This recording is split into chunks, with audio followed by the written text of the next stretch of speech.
ایک دفعہ کا ذکر ہے کہ ایک گاؤں تھا۔ وہاں ایک لڑکا رہتا تھا جو اپنی بکریوں کو جنگل میں چرایا کرتا تھا۔ وہ ہر روز جنگل میں جاتا اور شام کو اپنی بکریوں کے ساتھ واپس آ جاتا۔ ایک دن اسے شرارت سوچی۔ وہ بکریاں لے کر جنگل میں گیا تو اس نے زور زور سے چلانا شروع کر دیا، شیر آ گیا، شیر آ گیا، شیر آ گیا۔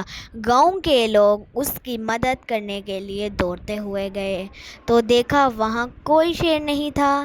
لڑکے نے ہنسنا شروع کر دیا اور کہا، میں تو مذاق کر رہا تھا۔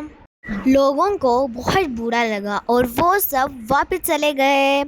کچھ دن بعد لڑکے نے پھر یہی شرارت کی، چلانا شروع کر دیا، شیر آ گیا، شیر آ گیا، شیر آ گیا، مجھے بچاؤ، میری مدد کرو۔ لوگ دوڑتے ہوئے گئے، جب دیکھا تو کوئی شیر نہیں تھا۔ لڑکے نے قہقہے لگا کر ہنسنا شروع کر دیا اور کہنے لگا، میں نے تو مذاق کیا ہے۔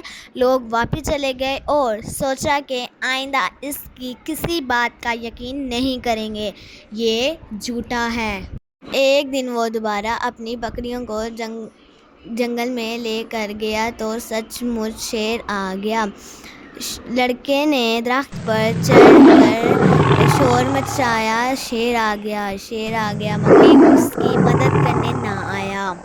شیر ساری بکریوں کو چیر پھاڑ کر کھاتا رہا اور اپنا پیٹ بھر کر چلا گیا۔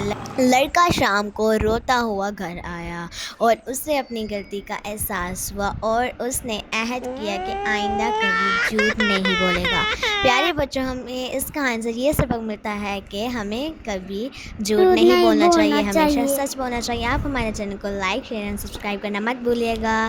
ملتے ہیں آپ کو اگلی کہانی کے ساتھ، تب تک کے لیے اللہ حافظ۔